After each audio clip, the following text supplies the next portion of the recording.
So, good evening, everyone. Thank you for joining us tonight and welcome to our September webinar on insurance essentials for Greek housing. I'm Sherry Dunn, and I'm working to get the presentation flowing right now without a whole lot of success. There we go. And I'm with Alpha Fraternity Management, and we're thrilled to partner with Holmes Murphy tonight to present this timely and important webinar. I'll be joined this evening by Mo Kermasha, one of our Alpha's dedicated business managers. Our business managers play a vital role in guiding our clients and providing oversight and ongoing support. And we're also pleased to welcome Brandon L. from Holmes Murphy, and we're hoping that Mick McGill from Holmes Murphy will be joining us very soon. So Alpha Fraternity Management has been focused on the professional management of fraternities and sororities for almost 20 years now. While our core services include facility management, accounting and finance, and leasing and collections, our tenure has allowed us to develop solutions to meet the unique needs of fraternities and sororities in ways that many traditional property managers or software programs simply can't. We're currently operating on 73 campuses in 37 different states, and we're constantly in talks with groups on new campuses. We've allowed time at the end of our meeting tonight for questions and answers. So if you have any questions as we go along, please add them to the question and answer box at the bottom of your screen, and we'll address them at the end of our presentation. Okay, so let's dive into tonight's topic. How prepared is your group for a fire, natural disaster, or if an accident were to strike? Your property isn't just a valuable asset, it's the cornerstone of your organization's long-term stability. Insurance isn't just a checkbox, it's an essential layer of protection, shielding your investments, reducing financial risk, and offering peace of mind when it matters most. To kick things off, I'd like to introduce Brandon L. from Holmes Murphy. And many of you may know Brandon is a client executive with Holmes Murphy's fraternal practice and is focused on business development, playing a key role in supporting the unique needs of fraternal organizations. We're excited to have him with us today. And Brandon, take it away. Thank you, Sherry. As she said, Mick and I work for the Holmes Murphy fraternal division, and as we like to say, there's big Holmes Murphy and little Holmes Murphy. And big Holmes Murphy, the slide here, just for a quick intro, our role is an advocate for clients. We are not the actual insurance company. We are not the underwriters, but what we are intermediaries between multiple insurance companies and our clients. Holmes Murphy overall is an employee-owned, privately held insurance broker, which means that we due to the size of our organization, we do have access to a lot of unique solutions for groups across the country. And if Sherry, if you want to move on to the next, unless I'm in charge now.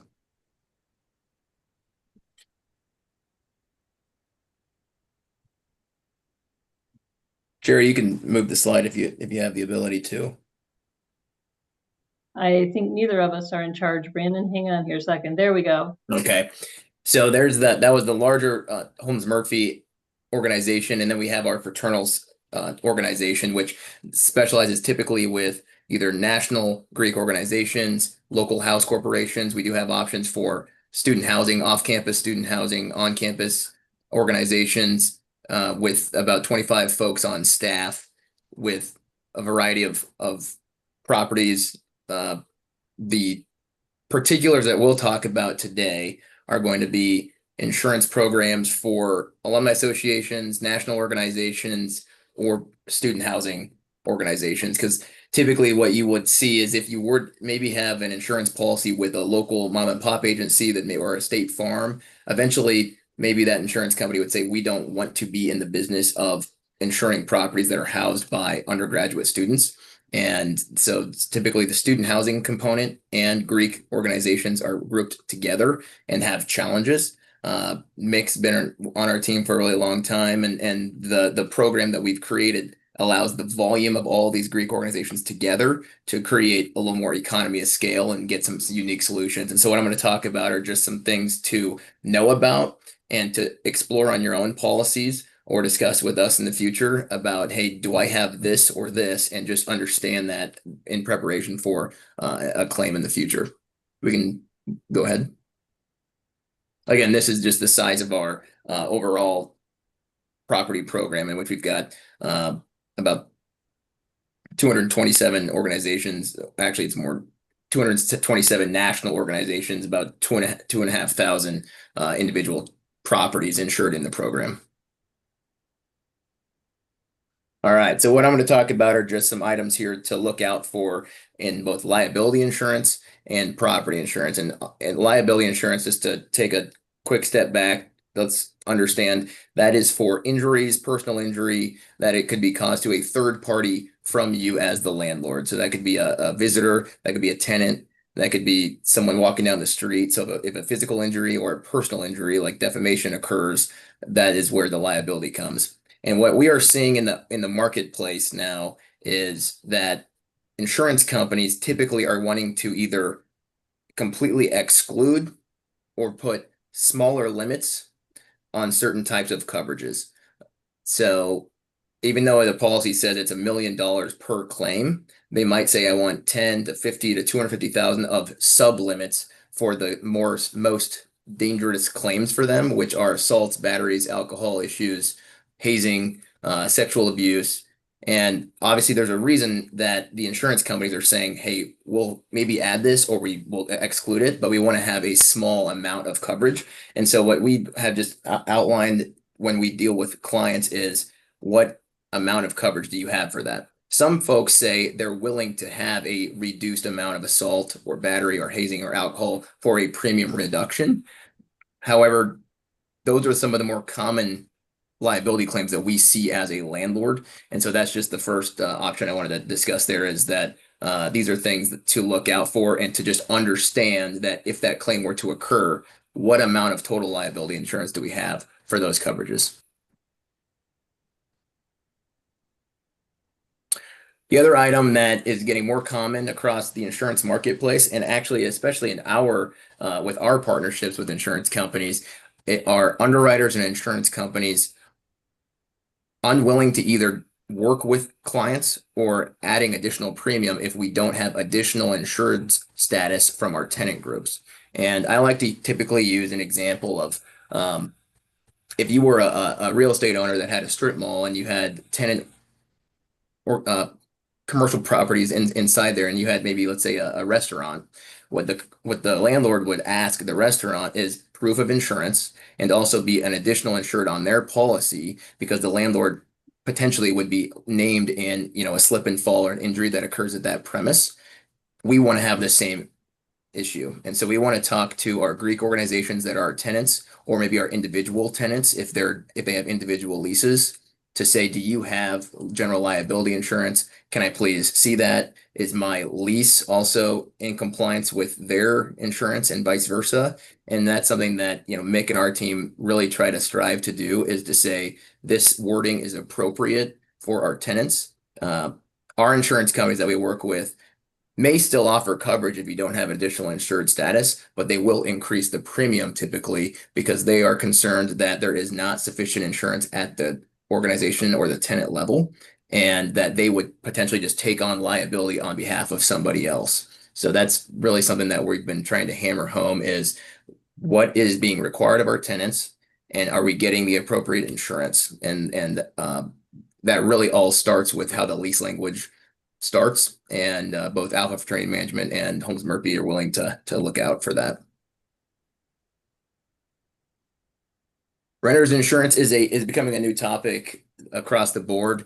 Both Alpha Fraternity Management and Holmes Murphy have had discussions with some of our clients about renters insurance. So typically, going back many years, usually a parent's homeowner's policy extends some liability coverage to a student that is living on an on-campus location.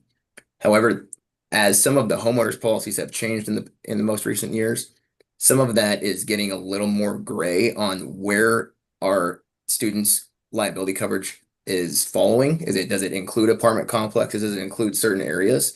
If we have an individual who maybe moves out of a Greek space and moves into an off-campus apartment complex, they're well within their rights to require renters insurance. And so we are seeing that type of actions kind of filter over to the Greek space as well. And renter's insurance isn't going to replace the general liability coverage, right? It's not going to replace potential claims for an assault or an alcohol injury. But what we have been seeing is that sometimes we have claims in which a tenant does damage to our facility. Maybe they're kicking a soccer ball and it hits a sprinkler head, or they've done something with the windows.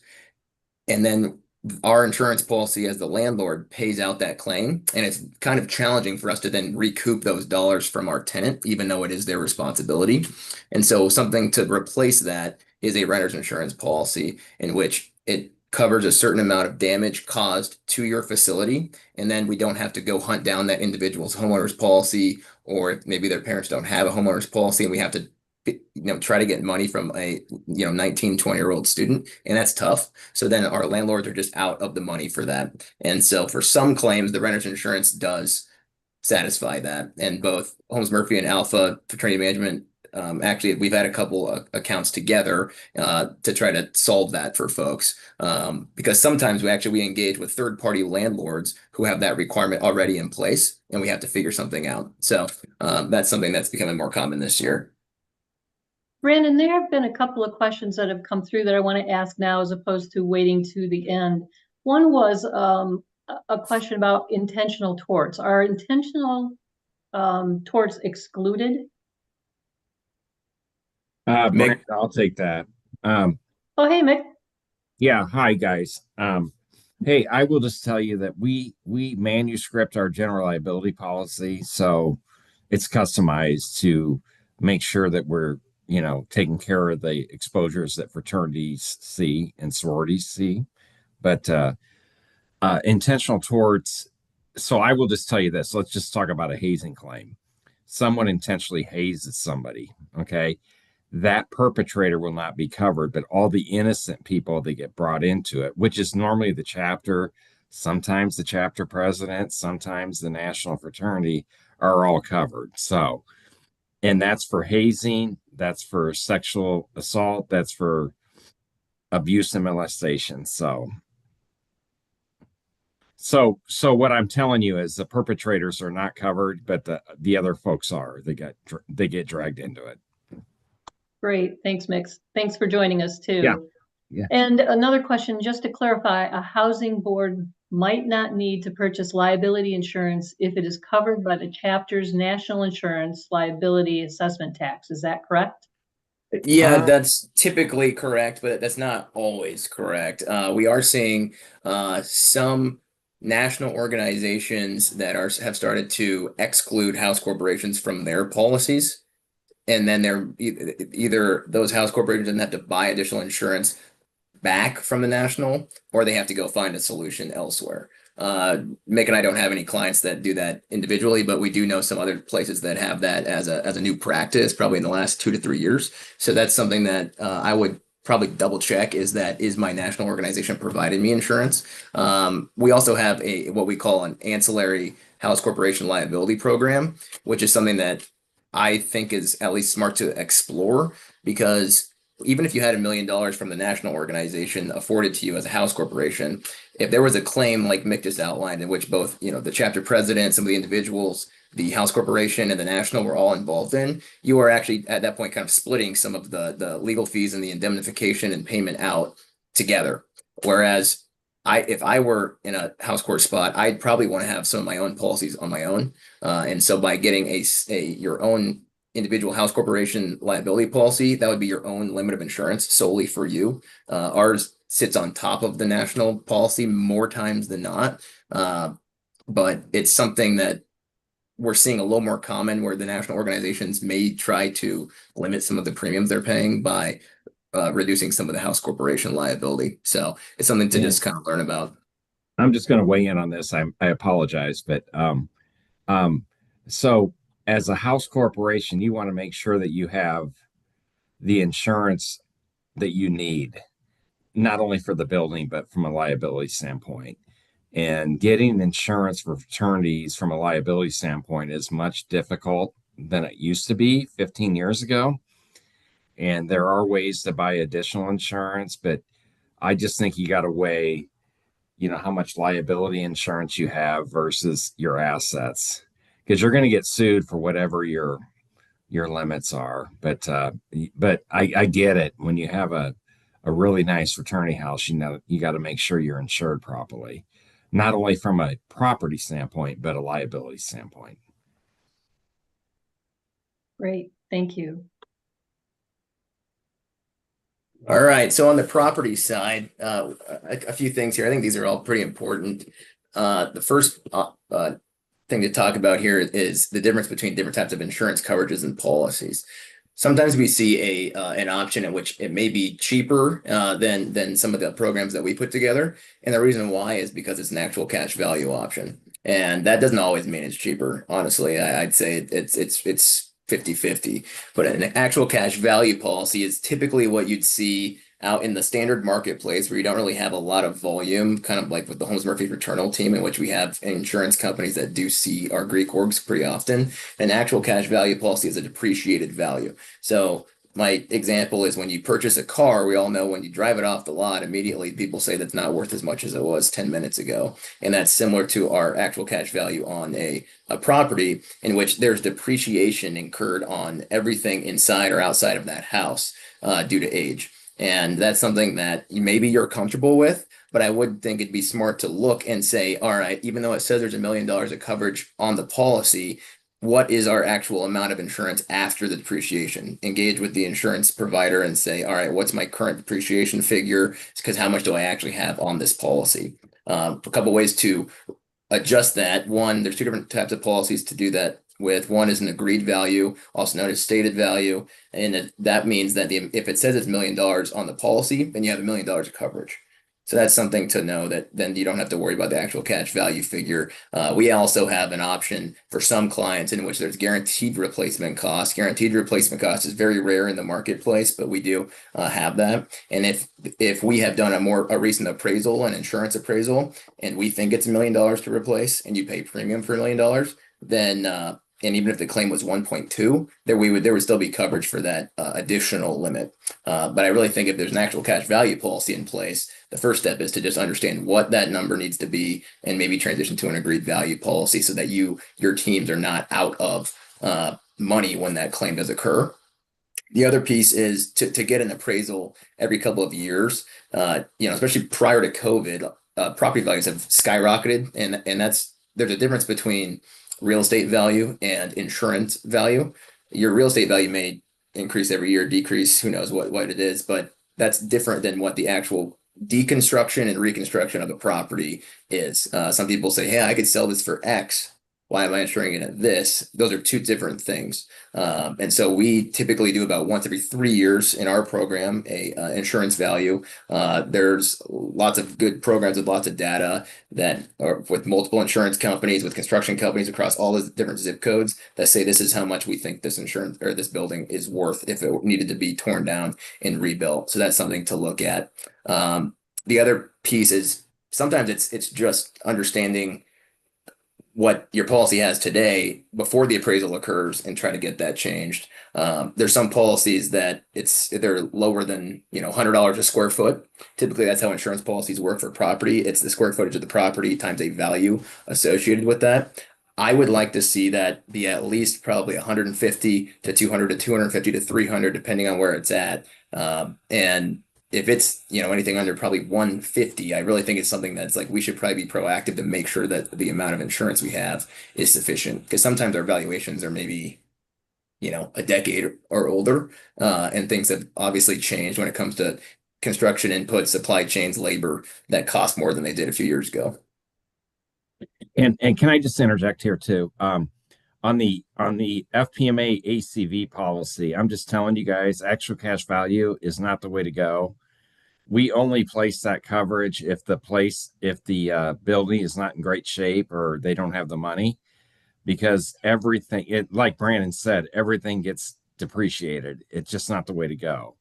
So The best way to go is the FPMA GRC, where you have coverage for everything, no matter what, or the stated value, which is fine too. It's agreed value, but just understand that ACV policy, I would not purchase that unless you absolutely have to. And that's the clients that purchase it. So Right.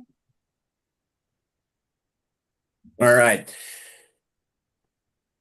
Historically, earthquake was not really a concern except for on coastal locations, but in the last, couple decades, there's been, increasing fracking, Missouri, Oklahoma, there've been some claims. And so what insurance companies have done is just typically just said, we're just not going to include an earthquake regardless. And now our policies have coverage for that in most areas, but it's something that I think it'd be smart to know, to look at the policy and say, all right, just in case there is something that happens, it may not be a full, tear down of the property, but maybe something does get messed up. Do we have coverage for that? Secondly, is the flood mapping, and really this is going to be more if you guys have a loan on the property. Some of those, most of them actually do have, they're requiring insurance for floods. And some insurance policies don't have coverage for flood. Ours does, except for in certain, hurricane areas in which you can buy that coverage back. But what the government did, if you can actually just go on the FEMA website, type in your address, and it'll tell you your zone. Typically, if it's flood zone A or Z, those are going to be, I think, more than once every 100 years, there's a flood there, and there will be a requirement from from your lender to say that needs to be in place. I also just think it's good to know, regardless, to say, I wonder how likely it is. We know our areas where we live and how often it will be to flood, but this is a third party to view that.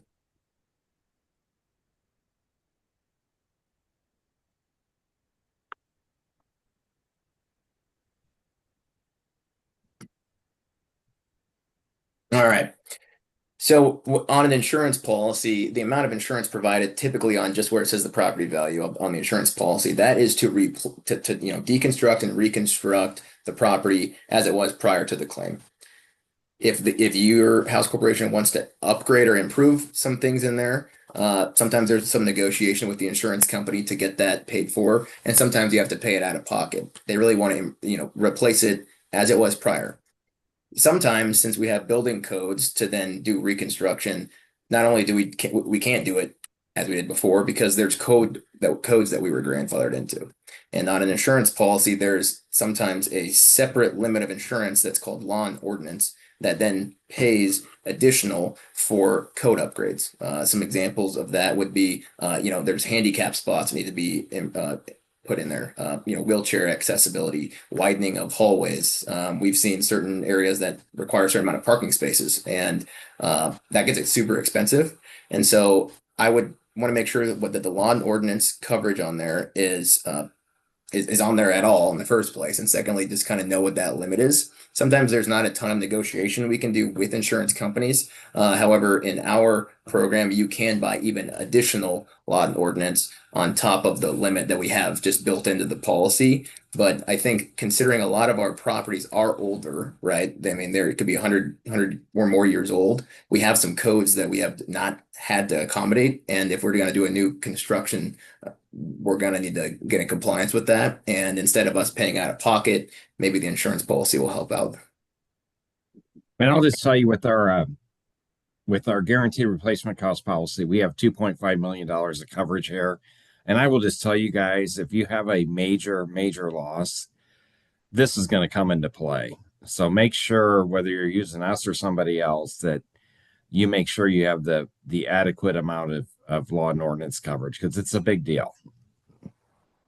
Especially considering a lot of our campuses are in, areas that do have, maybe a little more diligent, I guess would be the word, construction codes, that it's something that we need to really know about. And otherwise you're going to be on the hook for some things that you wish you hadn't been.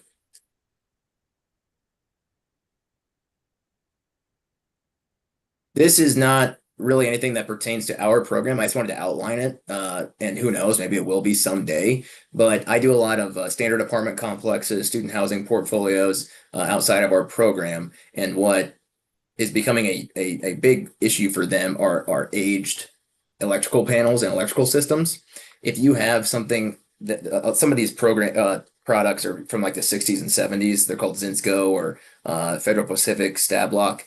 Knob and tube is really old, like 80 plus years old. But if you have those, I'd say 95% of the insurance companies outside of our program just will not offer insurance coverage. And if they do, they might put an exclusion on there for any fire loss derived from an electrical panel that one of these.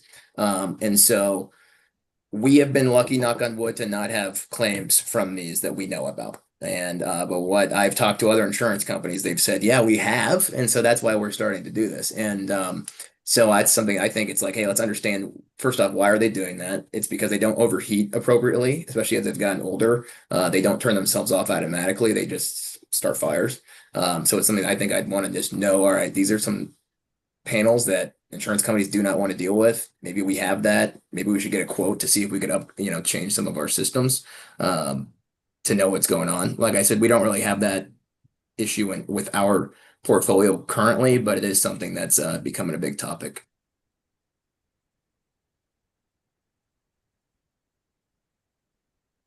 All right, roof coverage. Anybody in the Midwest where we are, we're in Omaha, Nebraska, knows this is probably the main thing. I talk to my friends and family about their homeowners insurance, and they tell me about, oh, I got a low deductible, and I said, but what's your wind hail deductible? And they say, oh, it's this, and I go, well, that's way higher, and maybe and then we should maybe take a look at that. What we're seeing, we talked about ACV earlier, actual cash value, that's getting very common on roofs and pretty much anywhere that has heavy wind and hailstorms. And so what a lot of policies are doing now is saying we're going to do, we'll do the agreed value on everything else. So if you had $1 million of coverage on your policy, we'll do $1 million. However, if it's the roof, it'll be depreciated. And it kind of depends on where you're at, but let's say the roof has a 15-year lifespan on average from the insurance company's point of view.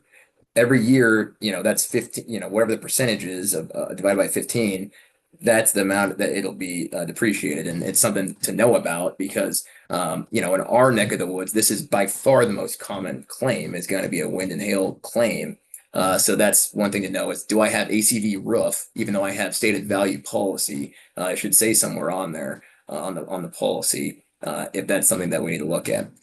Also, there's something that's pretty much across the board now is going to be a cosmetic damage exclusion. So that would be, especially, where we live, we have all these guys who just walk around after a hailstorm, all these random contractors who say, let me take a look at your roof. They might say, hey, you need to get this replaced. Let me do it. And then we'll report to the insurance company after the fact.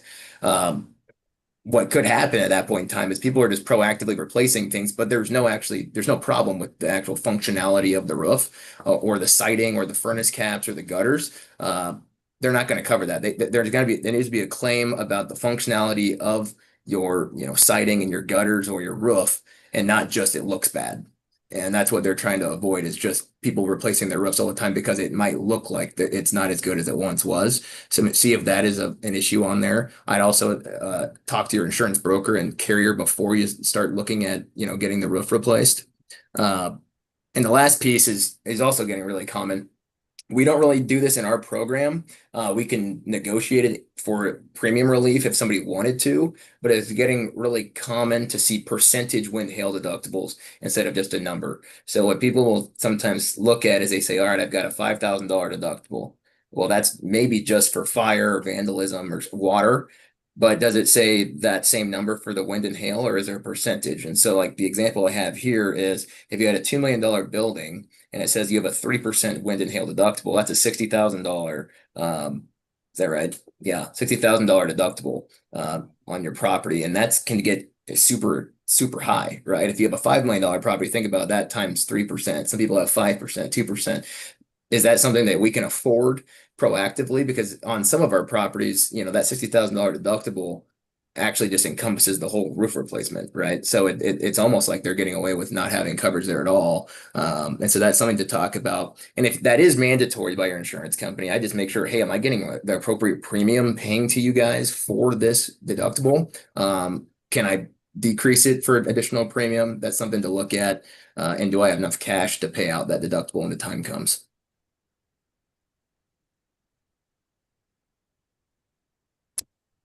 is my last slide actually. Really, it's about if you guys have either a really large property or a portfolio of properties, other than just shopping the insurance all the time, there are ways to see about a trade-off between deductible adjustments and premium. Sometimes people say, hey, I've got, some of us are lucky on our balance sheets for our house corporations. We have a lot of cash on hand, and they'd rather just say, I will take a higher deductible for a lower price. And there are ways to do that. And especially if you've got multiple locations in which we've got different, revenues coming in. And that's something that we're happy to talk to folks about. It's something but I think the good smart move is to get as many options as possible when it comes to the deductibles. Maybe you want to have that percentage wind hail deductible, but let's make sure we know what the premium is for these different deductible options and see what we can do. I think one of the challenges that Mick and I sometimes have is turnover at the house corporation level, that they don't always know what the deductibles are and who made the decision and when. And so we want to just always make sure we have a discussion at renewal with your guys' teams to say, all right, maybe this is the right number for this type of premium. All right, Brandon and Mick, lots of good information there, very thought-provoking and informative. Thank you. Please stick around. We're going to have some questions for you at the end of the presentation. But right now, we'd like to turn this over to Mo Kermasha from Alpha Fraternity Management, who's going to talk about the rising insurance costs, the connection between risk management, insurance rates, and the role of property management in reducing risk. Mo, are you ready? Yep. Hi, everyone.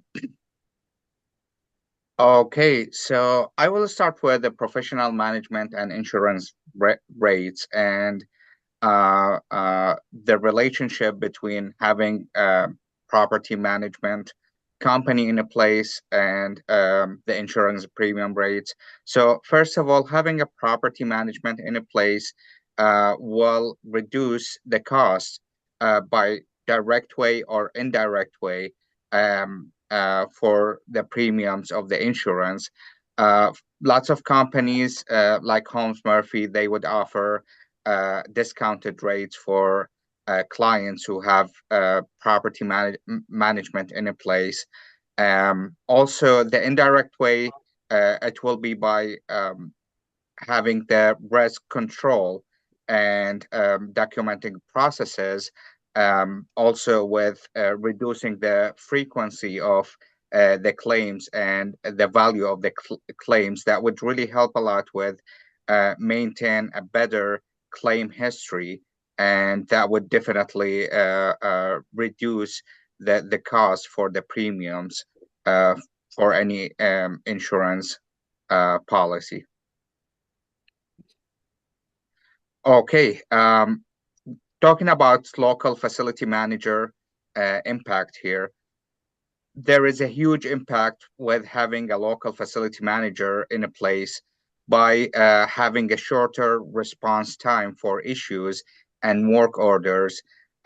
Also, early detection for maintenance problems that would really lower the claims potentials there. And let me give you an example here.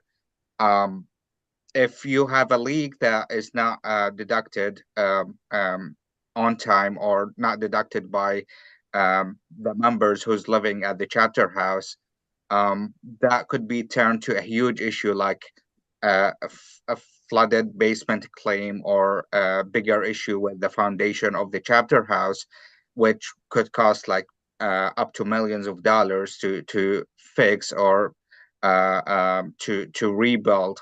Versus if you have somebody like a local facility manager in place who's visiting the property more frequently, inspect the property, then you will easily prevent that from happening, and will maintain the history of your chapter house claim to be clear and to make it easier for renewal there. Also, local facility manager would help with during the claims time with communicate with the insurance carriers, providing all the documentation, recording any damages there, taking pictures, inspection reports, and all that stuff to make it a smoother process for all the parties in a place. Okay, recurring inspection and maintenance tracking. So that would really help to keep track the condition of the property or of the chapter house, and how healthy is the chapter house. Since the majority of the chapter houses are built more than 100 years ago, that would really request a very high amount of care there, and having somebody in a place to take care of the property, like a professional property manager or professional property management company, would help with that by doing monthly inspections.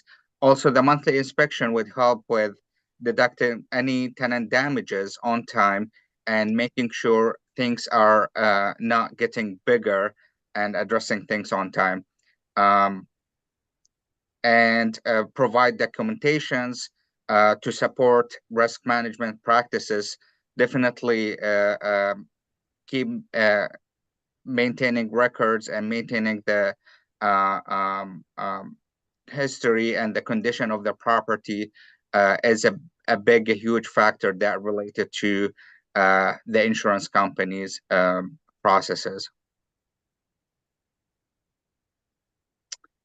Okay, so let's say more than 90% of the clients we are dealing with, the fraternal clients, are having a house manager in place. And it's very important to having the right communication, and to establish the right work environment between the property management company and the house manager, to help also with things related to the insurance companies, because a house manager usually is someone who's living in the house, who is the first person would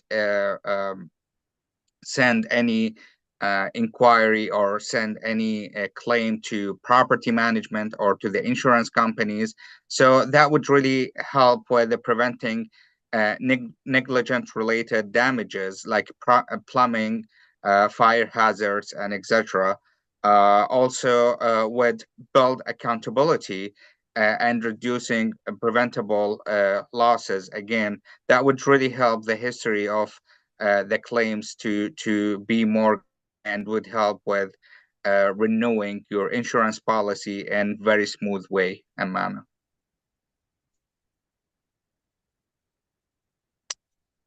Meg, All right. I think you are muted. How's that? Can you hear me? Yeah. I can hear Alright. you. Mick, you're muted Mick over is- there. Yeah, Nick's- Meg is muted.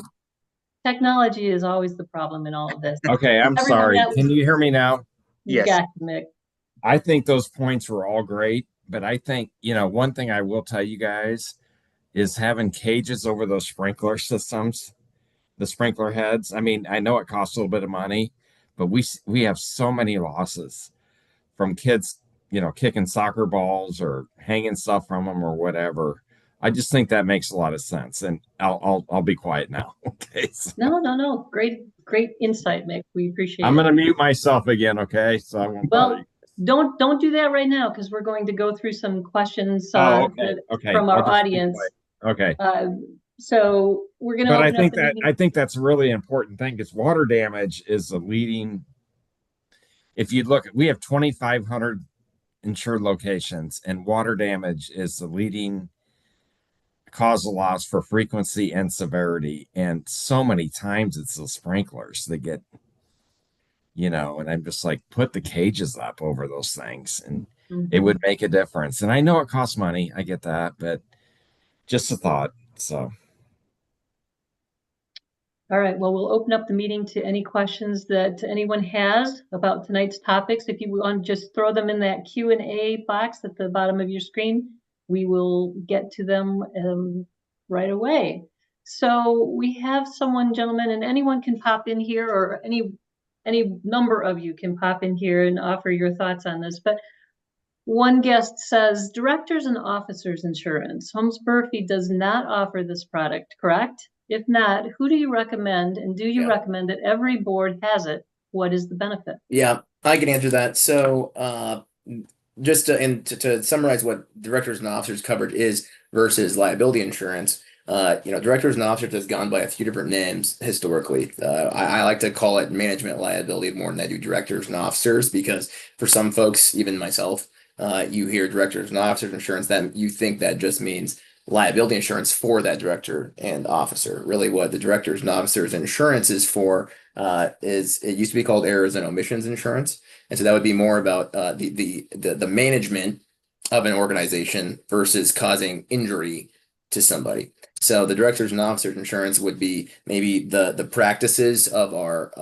fraternity, the way that we are vetting people to get in there, maybe to talk about if we have a board, and if that board is following the bylaws, maybe somebody would say that they are discriminated against on why they didn't get a certain role. And so directors and officers insurance is similar to the question earlier about the liability. You may have it already through a national group. You may not. So that's one piece, is that typically that is a piece that I would say is usually sufficient from the national. The general liability, I think, is something to explore on your own along with the national, but to also have some on your own as the house corporation. The directors and officers, if it's provided by the national organization, probably is sufficient. If you don't have directors and officers, it's something to explore. We do have an option for that. We have a couple different options for that. If you are like an LLC or maybe an individual owner, maybe that's something you may or may not need, right? You may not have anybody who would be filing a directors and officers claim against you because you don't have other personnel on your staff that would sue against your group, but it's something to look at. Honestly, it's not very expensive. Depending on if it's a singular ownership group, I'd probably say it's between $200 and $2,000, kind of depending on the size of the group and what it's usually written on balance sheet is how it's rated. But yeah, it's something to look at. Nonprofit directors insurance, you could Google it. We have a flyer that we can always provide to look at. And I think from our perspective, if I can just add it, Brandon, when we're talking to alumni groups about board recruitment, that's an issue that comes up when someone is looking at whether or not they truly want to join a board and commit to that. Am I covered by any sort of directors and officers insurance? I think so too. To me, that's a huge thing about, sometimes if you're willing to volunteer on the board, most people at least have some sort of, personal assets, whether it be a house, whether it be finances, something like that. We do not want those people ever to be brought into anything. And if we don't have sufficient general liability insurance, there is a risk that those would be named in something. Now, we've never seen that actually occur, but there is a hypothetical scenario that could happen in which something crazy happens. And also, if you don't have it, we've seen where guys say, I can't be a part of this because I don't think that they're insuring me appropriately enough, and I just can't deal with that. So, yeah, I agree with you, Sherry, that that's something to at least know about. Yeah, I'm gonna jump in here again. I apologize, but can you guys hear me? Or I'm muted probably.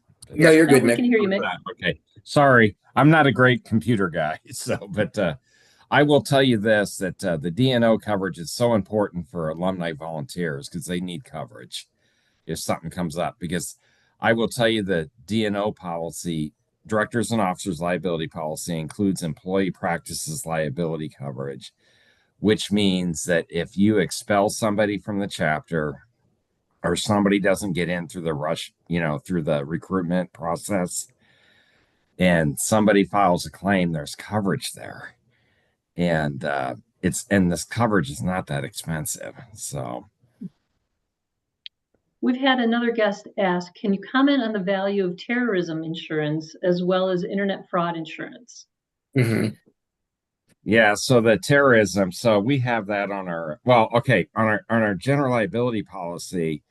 You can either buy it or not buy it, and we usually recommend not buying it, and here's why. Because with terrorism coverage, you have to be legally liable for an act of terrorism as defined by the federal government. And that doesn't normally happen. But if there's another thing that happens that it's not defined by the federal government, you're covered under the GL. So we just don't think that's a good money to. And on our property insurance, there is terrorism coverage. So It kind of it depends, Sherry. That's a good question.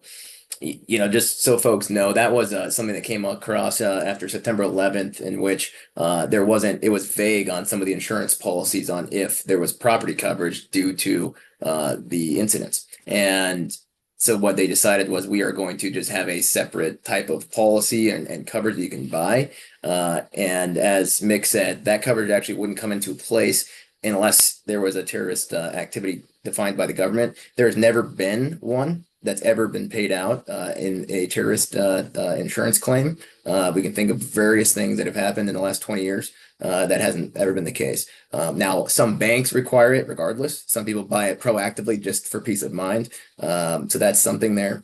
And then the internet fraud insurance. So I think what they're probably asking is cyber insurance, which is for our nonprofit orgs, not as commonly purchased as you'd think, because that actually can get a little bit expensive. And if you actually want good cyber insurance, what I sometimes would say is hopefully we are using a third-party system for collecting of rents, for aggregating our info of our tenants, that it's a certain type of program, whether it be one of the vendors that we know or not, that there's coverage there already through them, and that they would take the brunt of any sort of recourse or claim. There is a way to get cyber insurance through an insurance broker. What they would ask is they would do a website, where are you storing your info? How could someone access that? They're going to do a safety protocol and see what the rating is, and give you quotes for that. So it's something you could look at. It kind of depends on your operations. I think, Alpha, you guys probably have vendors that people can delegate out when it comes to rent payments and collecting of data that maybe would bypass people being worried about cyber events. And I'm going to jump in here again. I apologize, but so cyber liability, if you have a breach of your computer system, and that's where cyber liability comes in, the cyber liability company is going to provide coverage for the IT people to come in to identify the breach, fix the breach, and then they also pay for notification costs, because there are some state laws where they say that you got to notify people that their personal identification information may have been potentially damaged, and so they pay for that. And it's not that. It'll be $3,000 or $4,000, but it's not horrible. Yeah, but as you know, and I get where if we are a singular house corporation, that cost might be too much. Yeah, I get that. And Brandon's right. For an individual house corporation, that would be a lot. Yeah. Yeah. It's becoming, I mean, if you were a for-profit landlord that had multiple locations and you're doing a lot of rent in-house and have a staff, I think it makes a ton of sense to look at, because now you've got many people that you're dealing with. But yeah, that's something that can be looked at. I'm interested in this next question, Sherry. All right. For premises liability policies, what limits are you seeing on the upper end? I can't seem to get anything higher than $1 million, $2 million. Yeah, so for Greek organizations, to kind of go back in the timeline, so there used to be 5-10 million big limits of insurance that people could purchase historically, 5 years ago, 10 years ago, 20 years ago. Due to the volume of claims, the way that our fraternal claims operate, some of those numbers, the insurance companies just have not been willing to give anything more than just your standard $1 million general liability policy. So, anything over $1 million is going to be excess or an umbrella policy. And it's really tough to find anything that can do that. I can only name, a few off the top of my hand, national organizations that even buy those at this point. And there's an argument to be made, a couple different arguments. One, some real estate owners say, I want the liability amount to exceed my rebuild cost, my asset value. right? Some people do that. However, there's a diminishing returns. If you had an $80 million property, do you need $80 million of liability insurance? I personally don't think that makes sense. But I do understand if you're a house corporation, we've got maybe a $3.5 million house. I want $4 million of liability insurance. So that means they can never try to come after the asset. Unfortunately, as it's not really something we can really do. It's really, really challenging if you are a fraternity owner or a Greek organization owner. But there are some, some options out there. But you could also make the case, and Mick would probably agree, there are reasons why you may not even want that much insurance, because the way that we see a lot of these claims occur is if you have hypothetically $5 million liability insurance, they're going to ask for that. And we're going to be in a battle for that limit way longer than if it was a $1 million claim. And we're trying to keep that, claim to be a certain value. The more that you have, the more at risk we have. So it kind of depends. Mick, wouldn't you agree? Sometimes it's actually better to just have a what $1 I would million tell you, policy.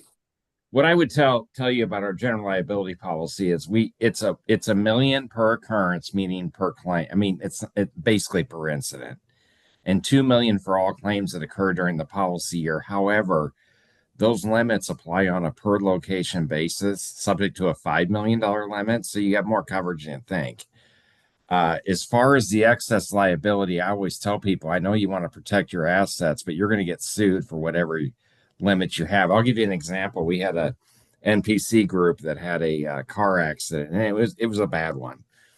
And they had $10 million worth of, they had 11 million when you figure the GL. They had 1 million in per occurrence on the GL, and then 10 million. They got sued for 11 million. They paid 11 million.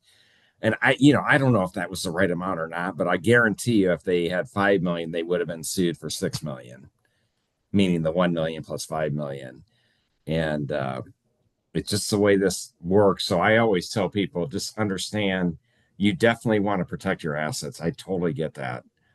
But just understand whatever your excess liability limits are, you're going to be sued for that. Because we see it every day. It's just one of those things. So you And got that's to not make that saying you got to not make that saying to business go. decision. So yeah. Yeah. And what Mick's saying is not you should just have $5,000 of liability insurance, and right, because eventually somebody would just say, we're not going to have this be an insurance claim. It'll be outside of an insurance protocol. And then we will sue you outside of the insurance. But like we were saying, sometimes there is like almost too much liability coverage. And I will tell you this, we've been doing this since 1991. We've never had a client pay a dime out of pocket above their limits unless they agreed to do it as part of the settlement. So All right, I mean, gentlemen, what does your coverage look like for national organizations with the majority of properties in an NHC managed portfolio versus national organizations with the majority of properties managed by LHCs? Yeah, so I'm assuming what NHC stands for is National House Corps. So it's a one giant portfolio of properties versus local house corps. What does your coverage look like for national organizations? Yeah, so it can depend. We do have some national house corporations that we have negotiated particular rates with, which can be good or can be bad, because then that means that on really, really good loss performance, we may have a much better price for that particular national organization versus if they were on their own. But then there's also the risk of, hey, we have 80 properties nationally. They performed worse than our standard clients. Maybe there's something we need to do here, whether it is increase the deductibles, increase pricing. But like anything in life, the more volume that you have, sometimes it gives you more leverage with insurance companies to say, hey, we're giving you this much. We're more attractive to alternative insurance brokers. Here's what we want from you. So we even have a couple groups that operate outside of the particular program that Mick and I are talking about. They said, I want to leave that entirely. I want to be completely on my own because we think we are stronger and our claims are better than everybody else at large. And so we've done things like that. When it comes to an individual house corporation, I really have not found a single willing insurance company in the last year that wants to write liability insurance. It's just our program. And so that's kind of where the economies of scale is good. Because when you're with a local house corps, you're just kind of beholden to whatever is out there. And also some insurance companies that aren't our program, they say, regardless of the size of you, I still want X dollars of premium, and that can get really expensive. They say, hey, regardless, I want $10,000 for liability insurance, no matter if, and ours could be way cheaper. So, And we have 2,500 insured locations throughout the country. So and to Brandon's point, yeah, the economies of scale, we can get the GL cheaper and the property cheaper. yeah.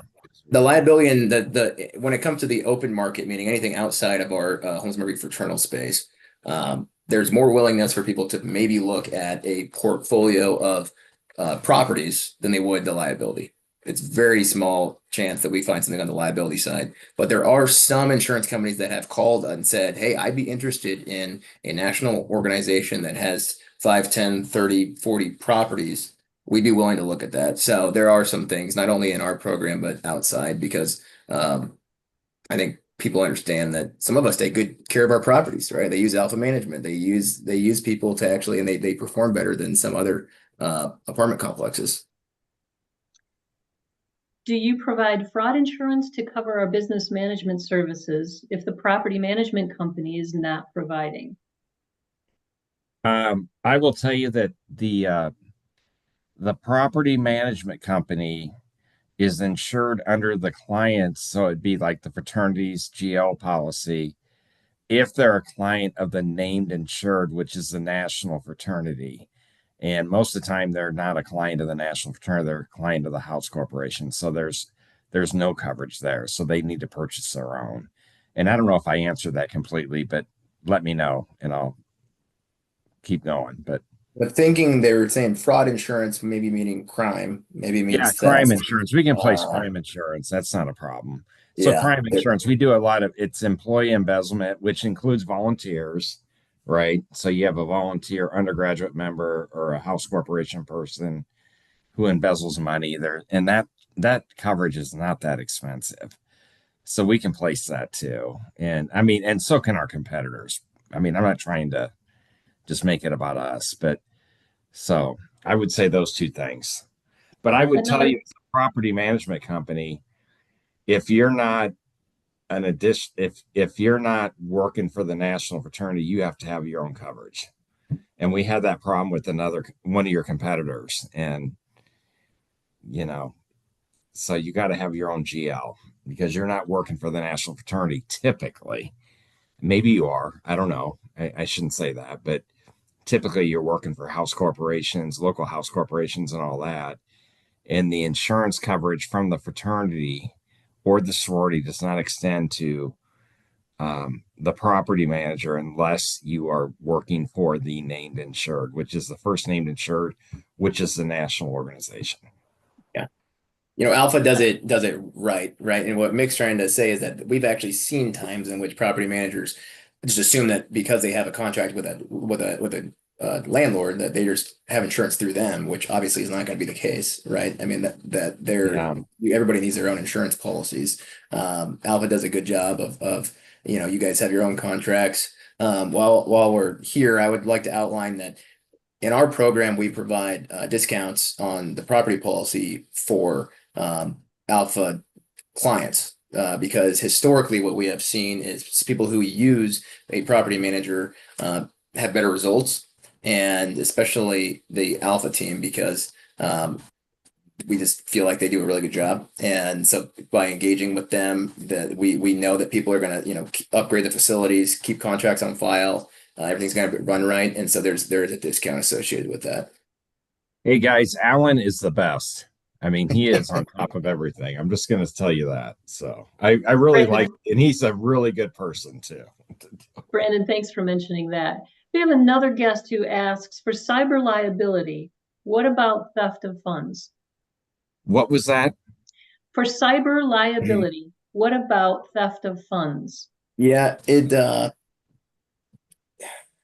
that's the weird part about the cyber and the crime insurance being two separate policies that I don't completely love, in that there's almost an overlap and then sometimes a difference between a cyber insurance claim and a true crime claim, because crime, the way the policy has been written for 100 years, has typically been for more in-person, old school monetary thefts, something on the premise, whereas a cyber would be an electronic theft. But sometimes there is coverage that you can add on to a regular crime policy that would be electronic theft.